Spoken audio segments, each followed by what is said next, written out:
We are podcastvideos.com. Our goal is to educate, enlighten, engage, and entertain. We believe in the power of love and transformation through storytelling. Before check 1 2 1 2, ladies and gentlemen. What's up? This is big. No, I'm just one. A big talk. This is Story Scaling with podcastvideos.com. I'm Jeremiah, also known as Baang. To my left, I have my boy Eric Howerton. Eric Howerton. Mr. Howerton, where are we at today? We are at the Mercy Catfish Corn Dogs and Cornhole event in Rogers, Arkansas. Started by I mean, none other than. well, I don't want to say it, Is that crazy to say? No, it's okay to say. Come on. Back in the day, I don't know, it was probably about 10 years ago, I think. Yep. My old company, White Spider, we started this tournament. Yep. And what we would do is just put on a cornhole tournament, raise money for charities around the area. Yep. And we did it for a few charities, consecutive years, and then one of the years, the last year that we were doing it, we did it for Mercy Health Foundation. Yep. Here in Rogers, helping out with the hospital needs and the kids and stuff like that. And they were such big fans of it that they actually, they blew it up. Yeah. Man. They just doubled like the number of players that were out here, raised a lot of money. Yep. And so about a year or so later after that, we gave it to them. Just gave them the entire tournament, the branding, everything. So ever since then, they've been rocking. You can see in the background. I mean, they've got like 130 cornhole teams today. So that's like 260 people playing cornhole. Is this one of the bigger cornhole tournaments? I think so in the nation. Yeah, I think it is. I mean, I've never seen nothing like this, No, bro. it's Like, huge. it's just lined up with cornhole boards. I've never seen nothing like we this. probably should get some B-roll of that a little later. I got it. Because you got I already it. got them on top I'm sorry. of it, baby. I'm sorry. I'm on top of it. I'm sorry. How many years has this been running? It's been about 10. Okay. Yeah, it's been around about 10 years now, Yeah. and I mean, it just gets better and better, so. We get the privilege of coming out here with our setup, capturing some of this. What would you say from a organizer standpoint? You've been on the side of putting this event together, but also now in the other seat. And shout out to Podcast Videos for being a sponsor. Yeah, heck You know yeah. what I Hey, mean? Sam, throw us one of those bags over here. Yeah, so what we did this year is we actually, all the cornhole bags that are out there for the players, we got their Podcast Videos Fire. logo on the back of it. So it's the best sponsorship I think that we could have at the tournament. Yeah. It's So pretty we sick. came up with that this year. That was pretty nice. So what do you think the benefit is of having something like this where you can sit down and kind of recap stories or you know what I mean? Like, yeah, well, I mean, these events go on all the time from companies. I mean, even if it was just like a staff event, but to bigger events like this where the public's involved, they got sponsors and stuff. I mean, there's just so much activity and content that's going on, and I mean, part of the reason why we're even doing podcast videos is it's about capturing, recording that content so that way you can repurpose it later. Totally. Because if you don't do that, you just basically, all that energy from the day is just kind of drifted off to nowhere, never to be heard from again. Yeah. But this, capture interviews, testimonials from people at the event about how much fun they had. Get a little bit of B-roll. You can throw it in there. Talking to a lot of the organizers, the sponsors. So if you're putting on an event like this, you have to raise sponsorship dollars. But if you can interview them, that gives them additional value to their sponsorship versus just being here for one time at the event. Yeah.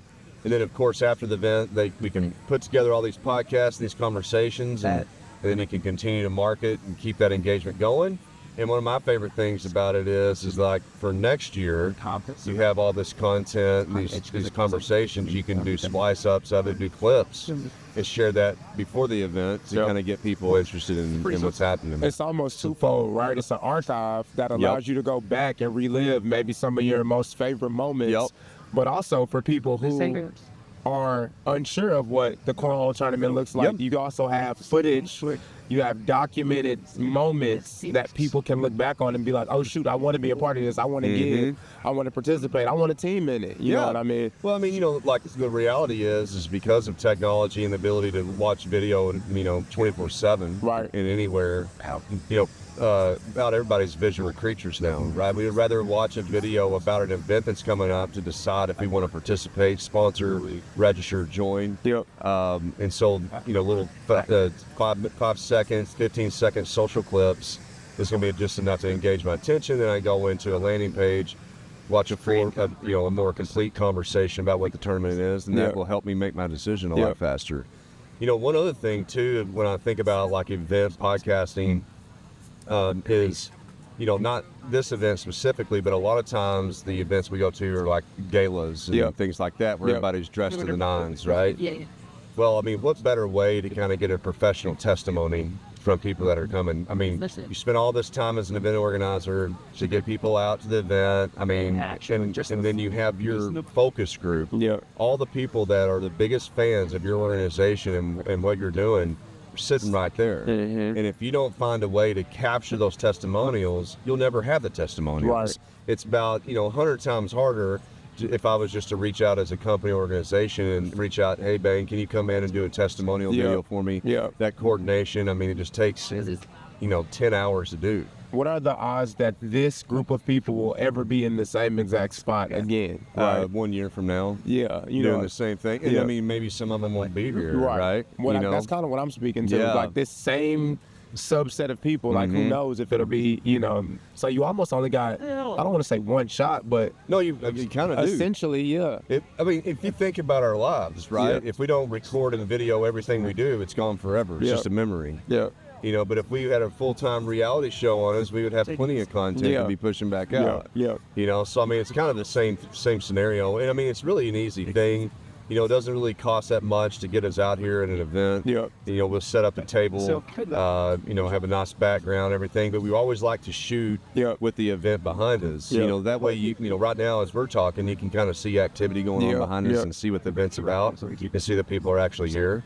And then we, are able to capture the audio and the video here. I seen on your social media yesterday, there's no mountain too high or valley too low that we won't go to capture your special moment. Can you confirm that we are willing to go to the extremes to? We really are, man. I mean, it's like, we've set up as much, packages and, product offerings that we can. But I mean, a lot of times clients will have just new ideas. And it's like, oh, heck yeah, man, because what we're doing is we're basically audio, video, production specialists, right? And we try to reduce that friction. So if there was, we had ideas about people, doing wedding guest books, digital guest books for them, kind of stretches on out to different things, and we're all ears, man. Trying to make this thing less friction for you to get content. It's all about content and archiving it. 2 more questions.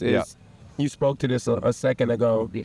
In 2024, marketing, media, however you want to, categorize it, how essential is video? Oh, dude, it's everything. I mean, it's everything. Like, there's not a greater asset on the planet to communicate broadly than video. I mean, you can see it, you can hear it. It's passive type energy. I don't have to put much forth, too much effort. The technology channels that are able to stream video and people having phones, it all makes a lot of sense. It's pretty obvious, but the problem is that just as a consumer of that, we consume all this content, but we don't think about how to actually create it. But once you start thinking about how to create it, then you make it harder. You make it logistically more difficult, and it's really about frequency, repetition, and quantity of getting out there. And so, I mean, it's the future of all forms of content, really. And plus, not to mention, it's global. So the world's kind of changing on us, and that's what we're doing. Is like, but the hardest thing on all this is really the production side of it, because up and still today, it requires too many hours on pre-planning and production and post-production and trying to get that out. Then you got distribution, you have marketing, and you mentioned archiving. That's a big deal, but how do you archive and organize that, and then start repurposing the content that you've had before, putting it all together? If I had 100 videos I did this year, I mean, it still gives me about another 100 for next year with the same kind of content. And that's the hard part, right? But that's what we're here to help. Man. Sure. People who say, what is podcastvideos.com? We're still relatively new. And I feel like every day somebody else is figuring out about who we are / what we do. Is it a media company? I don't do podcasting. What's the benefit there for me? What if you know what I mean? What would you say to that person who has absolutely no idea? You got an elevator pitch. Who are podcast videos? Man, you put me on the spot. Come on, baby. You got to be ready. So it's about story scaling. Okay. Right? And that's in our slogan. And I mean, our job is to scale stories. And we do that to reduce the friction in audio and video production. Yep. And I mean, it doesn't have to be a podcast. You know, I mean, I think a podcast is just one of the bigger global things that we have going on. You know, that we're the bigger mark on how do we reduce that friction for them to be able to create their own show and get it out. But, you know, videos is in our name. Yeah. And when you get into the video side, I mean, it could be a social influencer video to a family legacy video to an event video. I mean, it just keeps going on and on. Nice things. B-roll. B-roll, bro. What? You can finish your thought. No, I mean, I just think that, you know, if businesses specifically don't figure out how to quickly scale and the efficiency of video production, they're going to be hurting. They're already hurting. They're going to be hurting even more and more. I mean, it's the same thing that's been going on when you see, like back when, you know, Facebook started and businesses were really slow to adapt to that. You know, you get behind on these things and it just becomes more and more challenging to kind of get built up. Yep. But if you can get out in front of it and be the fastest, you know, it's about speed in this digital marketing world. Yeah. Whoever's first really does kind of win. Okay. And we're here to help people win. I'm Baang. I'm I'm Eric. This is podcastvideos.com.